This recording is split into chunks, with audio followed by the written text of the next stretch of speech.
Self-help books can be amazing, but if we don't read certain other types of books first, we won't be very effective at actually using what we learn from them. After more than 15 years in both academic coaching and business building, here are the top 5 books I found that aren't your typical self-help books, but which are foundational for the growth and success you're looking for. I also have a bonus 6 recommendation that's not a book, but that's commonly overlooked, so stick around to the end.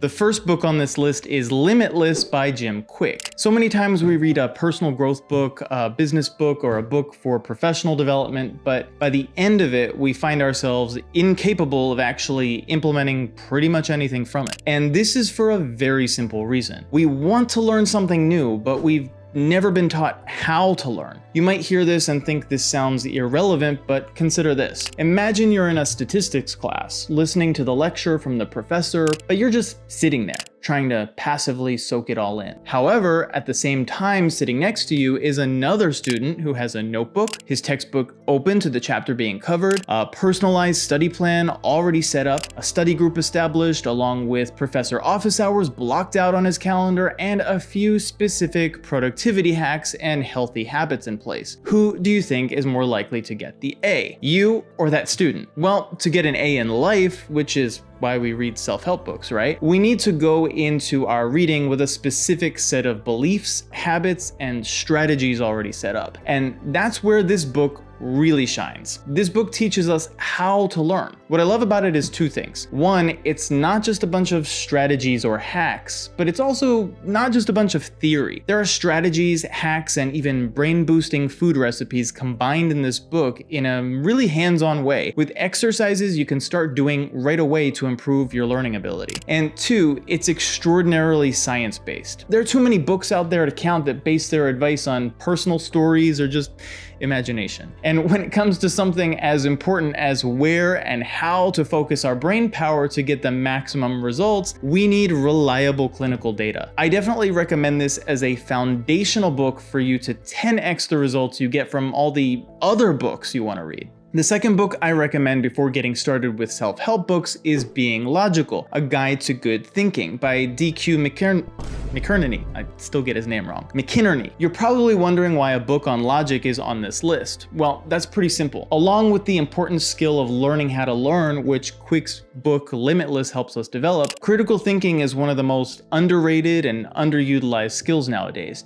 But without it, personal growth is impossible, and not enough people are talking about this fact. You see, there's this toxic element among finance and wealth gurus that's, well, let's just be straight up, it's anti-education. I mean, how many times have you seen some meme on Instagram or TikTok about how you don't need college to be successful, or how C students hire A students? And okay, I get it. Yeah, for sure. You can absolutely be financially successful without college, no doubt. And college isn't for everyone, for sure. But does that mean we shouldn't educate ourselves and we should glorify being stupid and uninformed? Well, that's just what this whole grind culture seems to imply. In fact, I can't tell you how many times in sales training I've been told to be less analytical and more balanced. Yes, you want to use emotion. Yes, we need to develop people skills, but that doesn't mean getting rid of being logical.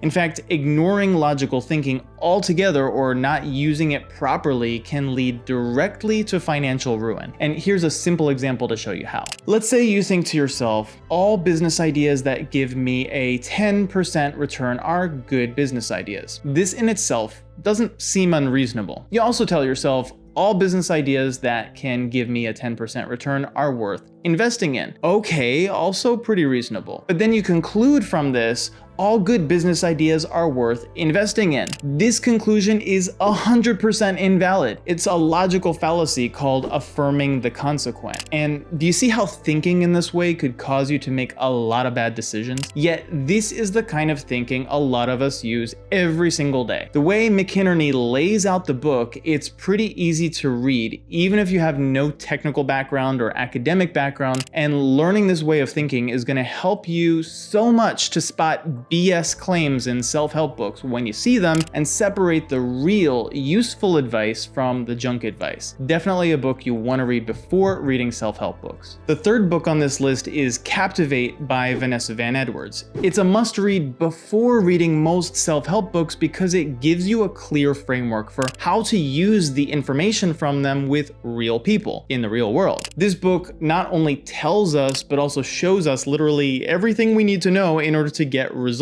we're looking for from our interactions with people. In fact, the book is so jam-packed with hands-on advice, examples, assessments, and exercises that you could literally study and practice what's in the book for at least an entire year.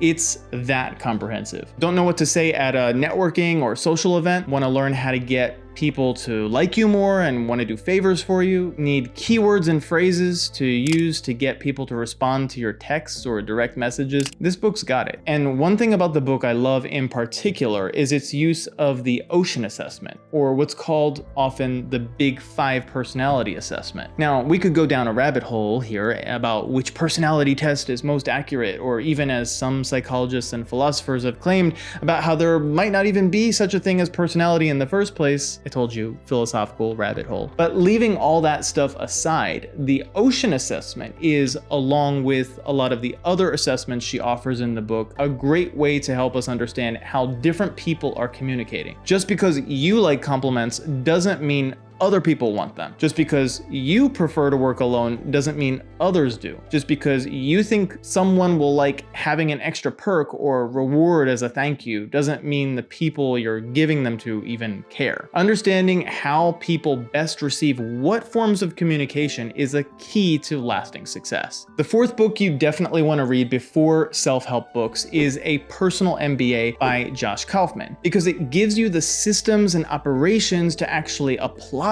those people skills to. Now, you might be thinking, I don't care about getting an MBA or doing anything in business, but let me tell you, although this is strictly speaking a business book, this book by no means is only for entrepreneurs. Instead, it's also for anyone who wants to become more informed about their own industry and become more valuable in their current role. What I love about this book is that it's essentially a business 101 book that's very simple and easy to read, making it also an ideal place to start for anyone who wants to start any kind of project but doesn't know where to start. Kaufman covers every aspect of business, including what types of business exist, how to evaluate a business, how to put together a business plan, mistakes to avoid, all components of business such as logistics, marketing, sales, you name it. In fact, if you're looking for a really objective way to figure out what business is right for you, he has helpful lists in the book that you can literally check off to see how viable your idea is. If you're reading it for your current role or for a better role, it's really essential because Kaufman explains so much in this book about how different company departments work and how they all work together. Also, I really love how this book is laid out in sections and subsections. Kaufman wrote it in such a way that you can open to literally any page in the book and read a section or a term he defines completely out of context and extract only the information or concept you're looking to learn about. Absolutely zero fluff here. And that brings us to our last book on our list, although you'll definitely want to still stick around for the bonus sixth recommendation. The fifth book is Psycho-Cybernetics by Dr. Maxwell Maltz.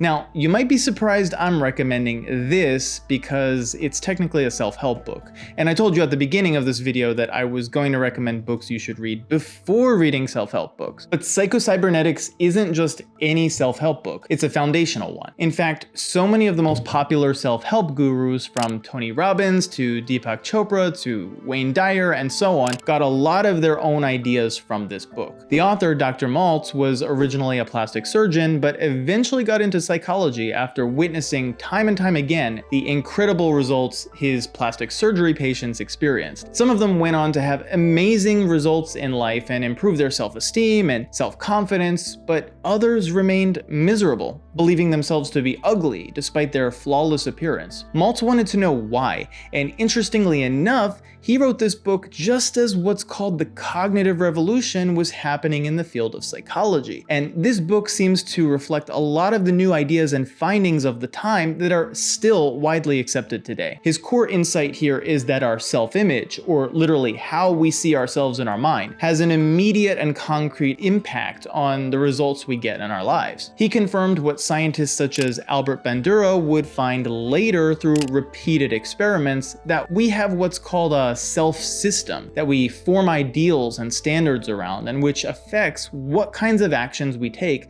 and how we take them. Maltz's ideas of an automatic cybernetic system in our mind that creates our results directly from our self-image are similar to the ideas of selective attention and perceptual filtration that would be further developed in subsequent decades to show, put simply, that we tend to receive and find what we're focused on the most. The way Maltz outlines these concepts and the examples and exercises he recommends were life-changing for me when I was at one of the toughest, most stressful periods of my life. And it's foundational for understanding pretty much everything else you read in personal development that came after it. Okay, so ready for the bonus I promised you? Well, it's something that is especially a no-no among a lot of self-help gurus, and it's not a book recommendation, but instead it's to sign up for targeted RSS feeds or newsletters. In other words, read the news. Why is this such a no-no in the self-help space, you ask? Well, there's this toxic idea among a lot of self-help gurus that you shouldn't read the news. Why? Because it's negative. And negativity, so the argument goes, makes us think and feel negative emotions, which